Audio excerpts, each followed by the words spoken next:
Hello दोस्तों ताजमहल दुनिया की सबसे खूबसूरत इमारत है।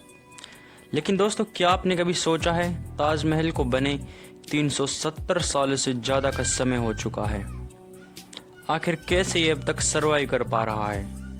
इसमें ऐसी क्या खास बात है जिससे ये अभी तक चमकदार और नया है? तो दोस्तों, आज हम आपको बताएंगे कि ताजमहल आज के ज़माने में भी कैसे सरवाइव कर पा रहा है।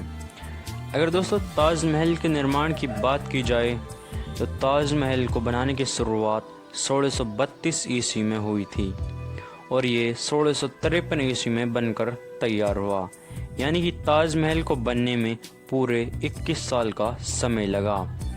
और दोस्तों, इसके बारे में ऐसा कहा जाता है कि इसको कारीगर अहमद उस्ताद लाहौरी के द्वारा बनाया गया था और उनके बारे में कहा जाता है कि मुग़ल बादशाह शाहजहां ने उस कारीगर के हाथ कटवा दिए थे ताकि वह ताजमहल जैसी खूबसूरत इमारत कहीं और ना बना सके। अब दोस्तों, यहाँ पर एक बात आती है कि मुग़ल बादशाह शाहजहां ने इसे यानी ताजमहल को क्यों बनवाया था। तो दोस्तों, आपकी जानकारी के लिए आपको बता दूं, शाहजहां जो थे वो अपनी पत्नी यानी अपनी वाइफ से बहुत ही ज़्यादा प्यार करते थे और उनका नाम मुमताज़ था, जिनकी एक बच्चे को जन्म देते वक्त मौत हो गई। और उनकी मौत के बाद शाहजहां ने अपनी बेगम की याद में ताजमहल बनवाया था, क्योंकि वह अपनी बेगम से बहुत ही ज़्यादा प्यार करते थे। इसलिए ही ताजमहल को प्यार की निशानी भी कहा जाता है। और आज भी मुग़ल बादशाह शाहजहां और उनकी बेगम की कब्र ताजमहल में मौजूद है। दरअसल शाहजहां ने कहा था कि उनकी मौत के बाद उनको और उनकी पत्नी यानी कि मुमताज़ को ताजमहल में ही दफना दिया जाए।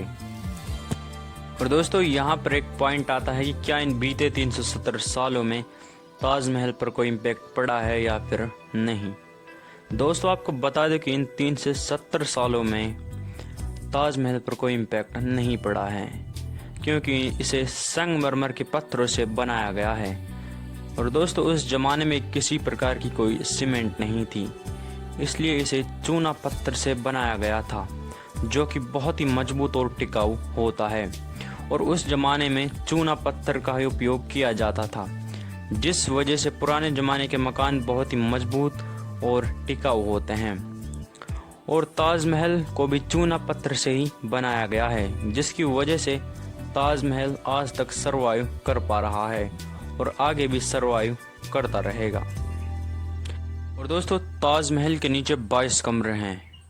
इनमें से अभी तक एक को भी खोला नहीं गया है। हालांकि इन 22 कमरों को खोलने के लिए काफ़ी लोगों ने कहा, कोर्ट में याचिका भी दर्ज कराई गई, लेकिन सरकार ने इन्हें खोलने से मना कर दिया।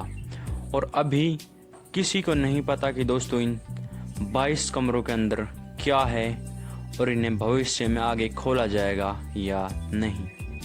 और हर साल लाखों लोग ताजमहल को देखने के लिए आते हैं और इसे दुनिया के 7 अजूबों में भी शामिल किया गया है, जो भारत देश के लिए बहुत ही बड़ी बात है। और दोस्तों, हर साल सरकार को इससे काफ़ी प्रॉफिट होता है।